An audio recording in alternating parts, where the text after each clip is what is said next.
Gold at an all-time high. Silver, $48 per ounce. That's what we got last time this almost happened.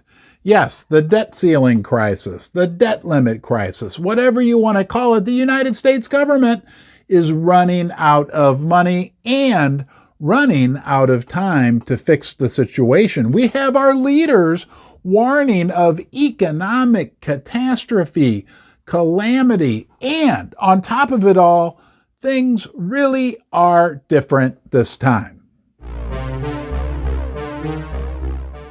And what's so key for us to remember is that last time, in 2011, they solved the debt ceiling problem at the last minute, but not before the price of gold went to a new all-time high and silver had gone all the way to $48. So think about this.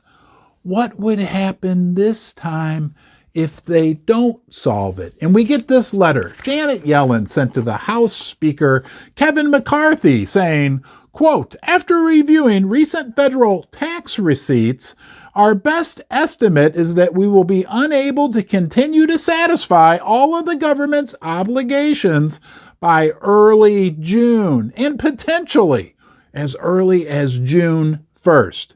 If Congress does not raise or suspend the debt limit before that time. What is this telling us about our politicians? Do we really think that our politicians today, 12 years later, have suddenly grown wiser and more friendly with each other? No, the opposite's true, right? Our politicians are more inept than they were in 2011.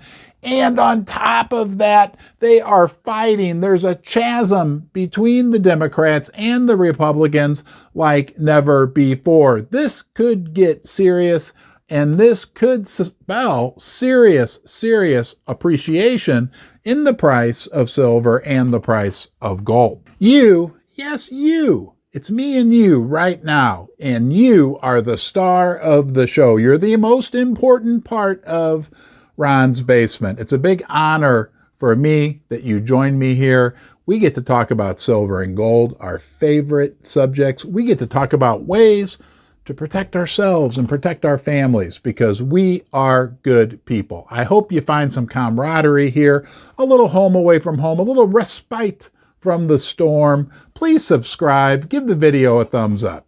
But the U.S. government, they'll find some money. We got nothing to worry about, right? Wrong. The U.S. government actually ran out of money on January 19th and has been using accounting trickery and smoke and mirrors to pay the bills since then. And by the way, need we remember that the overall U.S. government debt now comes in at $31.4 trillion. But the House Republicans, they passed a bill that would allow the government to raise the debt ceiling. Oh no, Joe Biden came out and said, that's never going to work. I don't get to spend enough money. There's a big, massive political divide occurring right now between the Democrats and the Republicans right at the worst time. This could spell disaster for the U.S. economy. First Mining Gold is a development company advancing two of the largest gold projects in Canada. Springpole in Ontario and Duparquet, located in Quebec, each already has 5 million ounces of gold reserves, but exploration initiatives are underway at both projects to find even more gold. First Mining is well-financed, has zero debt, and owns an interest in 4 additional Canadian gold development projects. That letter that Janet Yellen sent, that was actually a surprise because the legislators, they thought they had until June 15th. So while over the years, the United States has been used to being able to kick the can down the road on issues like this, now they're not playing kick the can. They're more like playing a game of high-stakes chicken. Janet Yellen said it herself when she stated that failure to raise the debt limit would trigger, quote, an economic and financial catastrophe. But we can rely on our friend Jerome Powell, right? Yeah, let's ask Jerome. What do you say? Hey, Jerome, can you fix the debt ceiling? No, I can't fix it. No, we can't rely on Jerome. You know what Jerome said? He said, don't count on the Fed to protect the U.S. economy. That's what he said. Wow. Biden said, some of my Republican friends want to hold the economy hostage until I agree to their economic plans.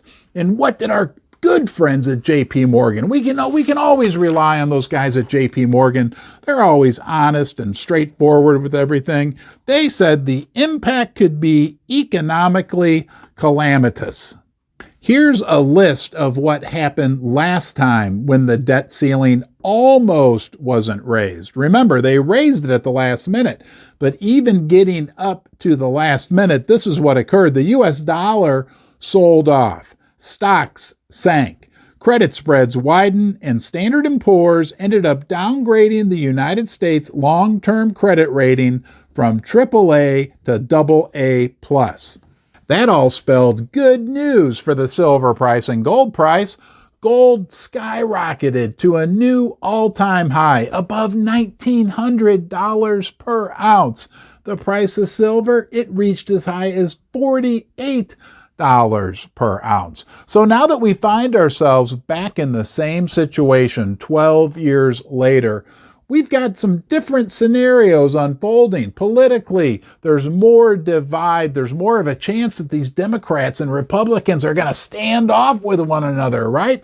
They're not going to be singing Kumbaya anytime soon. To make matters even worse, we've got an unfolding banking crisis here in the United States. We have a world geopolitical situation that is much more precarious than what we had in 2011. Oh, and by the way, we got just a few more dollars in debt, not only with our government, but overall in the United States and in the world. The world economic Western hegemony system is more delicate, more fragile than ever before. All the more reason to love our friends gold and silver. Hey, look, we know the future looks bright for the value, number one, that silver and gold will hold.